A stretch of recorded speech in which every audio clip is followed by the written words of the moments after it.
Thanks for watching the making of One Cold Morning. My name is Josh Harum. I am the producer, director, writer of the film, and I'm excited to share how we made this film happen.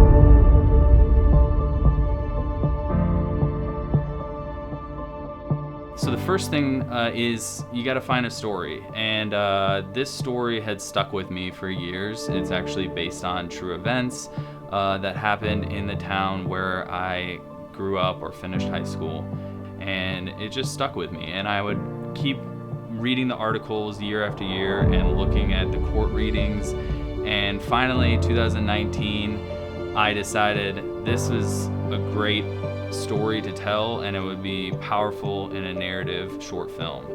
After I decided to turn this story into a film, I knew I needed some help. I had wanted to film in Alton, Illinois.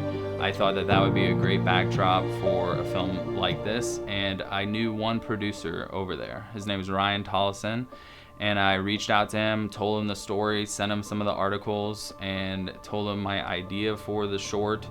And he was totally on board from the very beginning, and we met up a few days later and started writing the script together.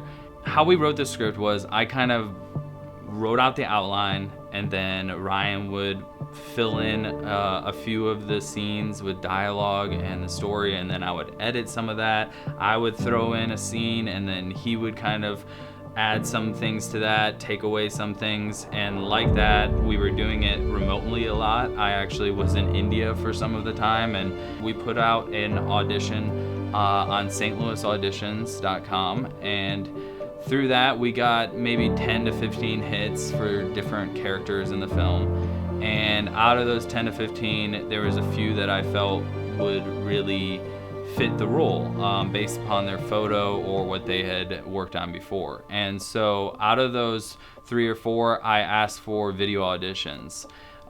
This is a great way to find out the caliber of actor or if they would be good in that role.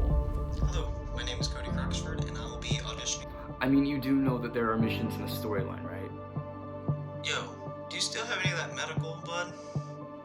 After I decided on those people, obviously we sent them the script, and I asked them to memorize the script. Along with that, in pre-production, I got on the phone with them. Many times I talked through wardrobe choices, through their character, their demeanor, the way that they talk, that kind of stuff. I went through that with them.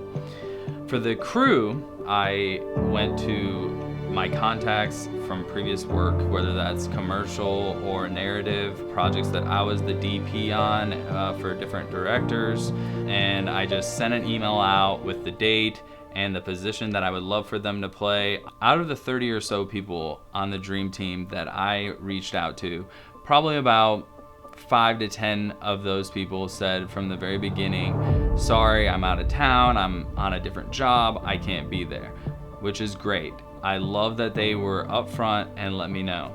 Out of the other 20, there was probably 10 people that said, I could be there for 1 of the 3 days, I could be there for 2 of the 3 days, and so I just kept a list of, this person said they could be there on Saturday, but not Friday, Sunday, this person said they could be there, and this is how I built this skeleton crew, which is not the most ideal situation, but when you don't have any money to pay people and you're on a very minimal budget, you have to work with what you got.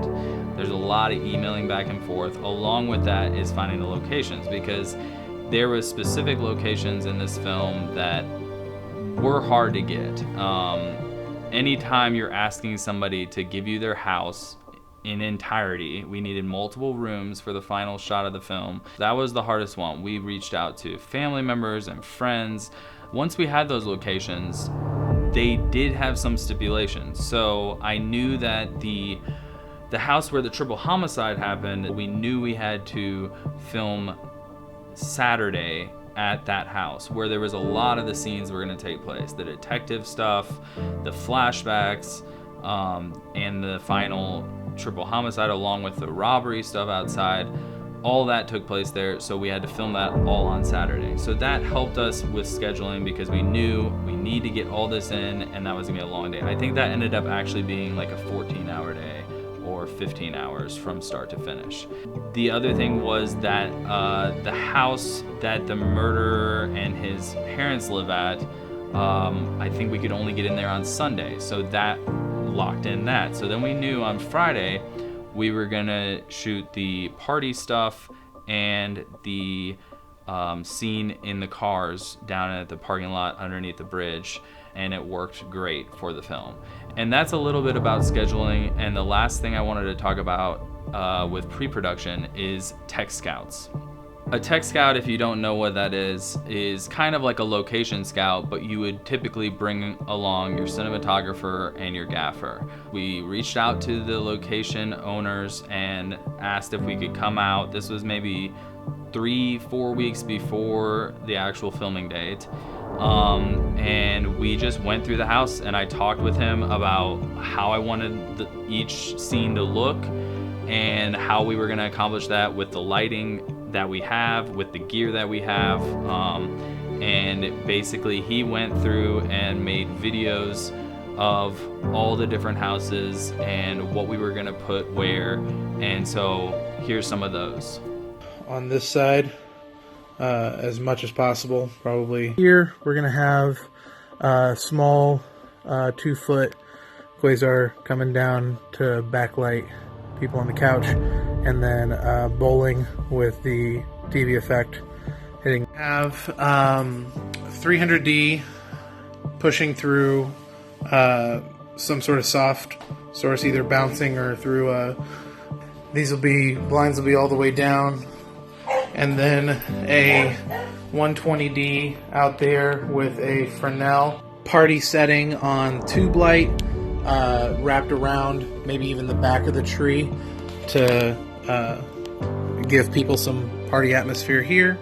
As we're looking down here, far room in the back, TV effect coming in through the crack of the door, 120T pushed in through that back door.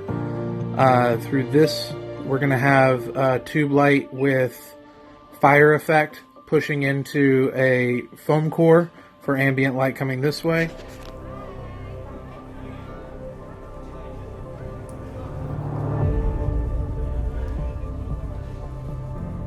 So now that you've seen the Tech Scout footage and I've talked to you about most of the pre-production process, as much as I could fill into this small video, I want to move on to production.